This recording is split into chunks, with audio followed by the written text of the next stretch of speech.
Ever wonder why your grandparents didn't live as long? The answer might be sitting right on their Thanksgiving table. We've recreated a typical 1970s holiday spread, and you won't believe the health bombs hiding in plain sight.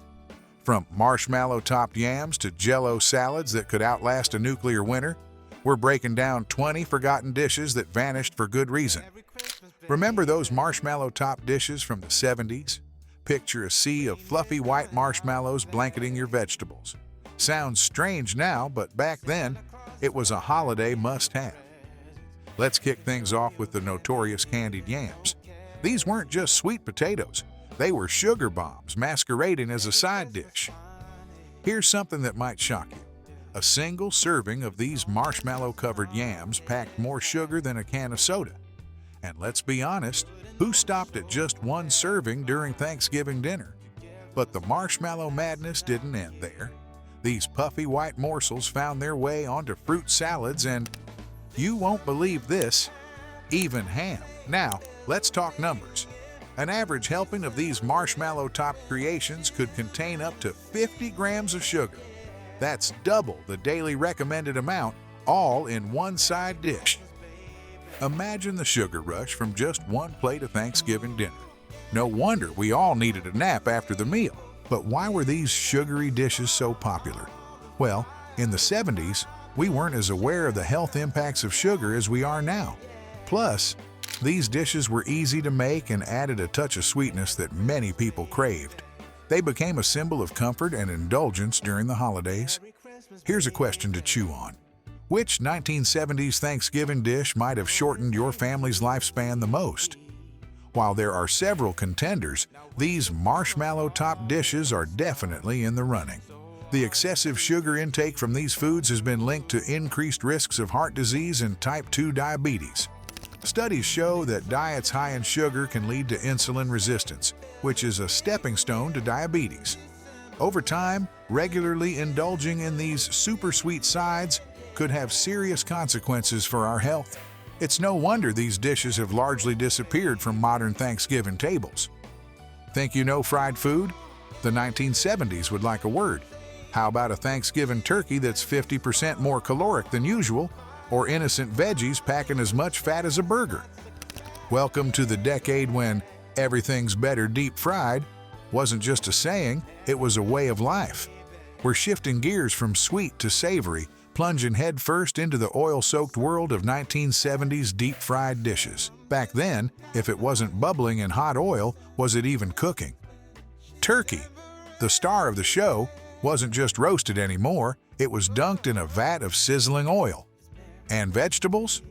Well, they got the same treatment. Even desserts couldn't escape the fryer's reach. Let's talk turkey for a moment. Deep frying a whole bird became all the rage, promising juicier meat. But along with that crispy skin came a hefty dose of oil. A slice of deep-fried turkey could pack up to 50% more calories than its oven-roasted cousin, and that's before we even start piling on the sides. Speaking of sides, remember those crispy onion strings?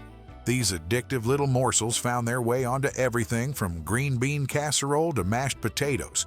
They were crunchy, they were tasty, and boy, were they popular.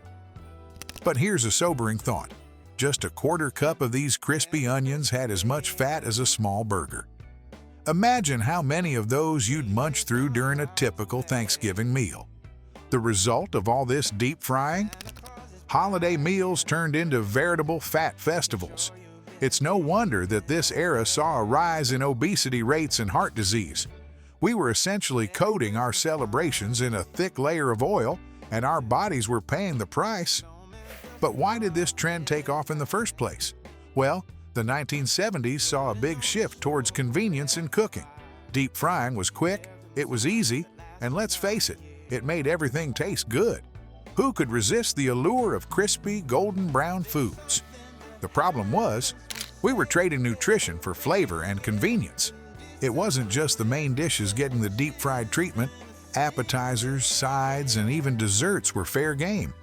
Imagine biting into a deep-fried pickle or a cheese stick encased in a crispy shell. Tasty?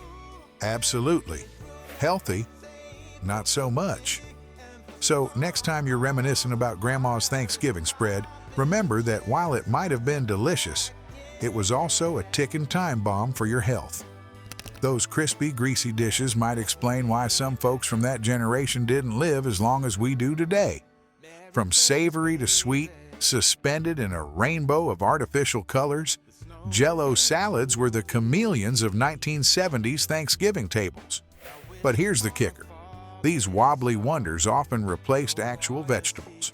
Ready to discover how this seemingly innocent side dish might have been sabotaging our health all along? Welcome to the wiggly world of Jello salads, where vegetables, fruits, and sometimes even meat floated in a sea of gelatin. These colorful creations graced every 1970s Thanksgiving table, adding a touch of whimsy to holiday spreads. But don't be fooled by their playful appearance. These weren't just quirky desserts.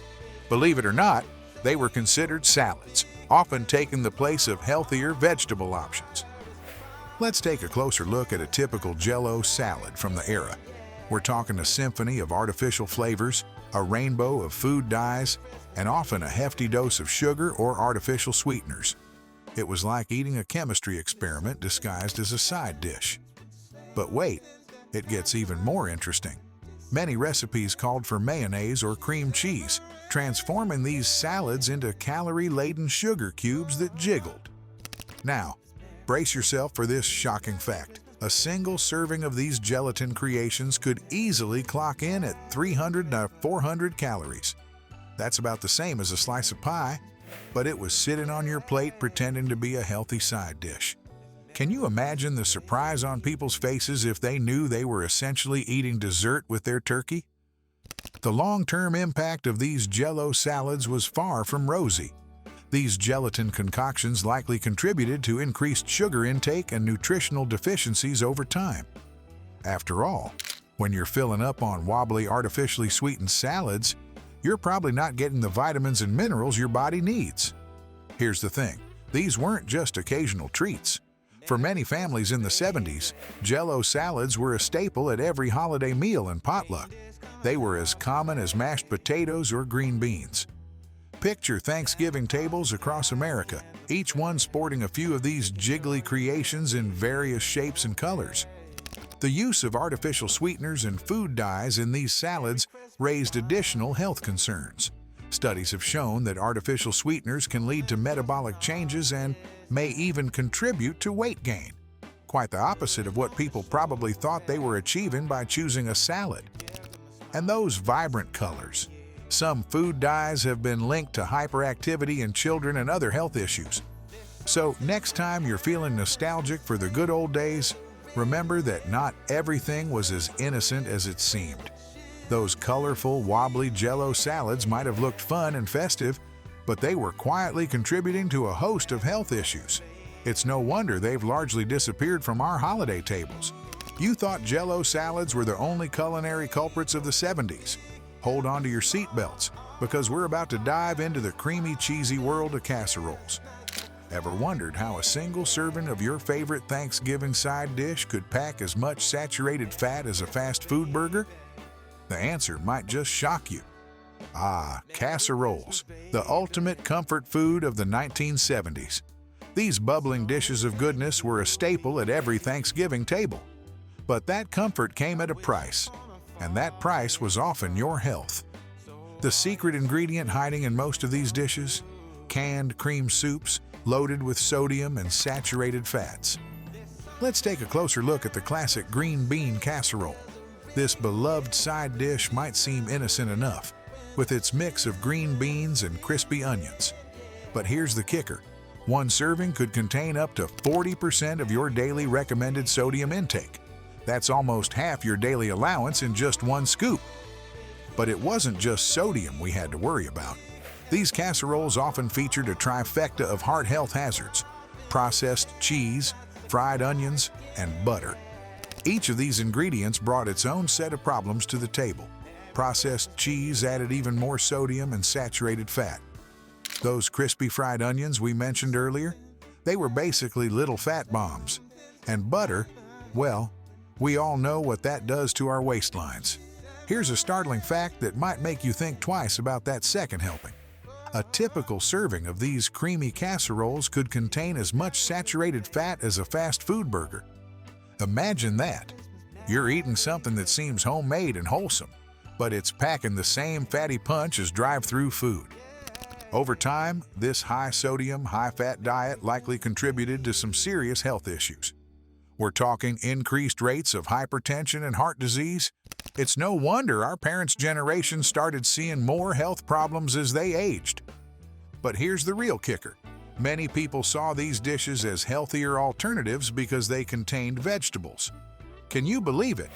Just because there were some green beans or carrots mixed in, folks thought they were making a good choice.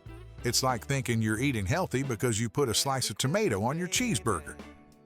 As we wrap up our tour through the casserole landscape of the 70s, let's take a moment to reflect.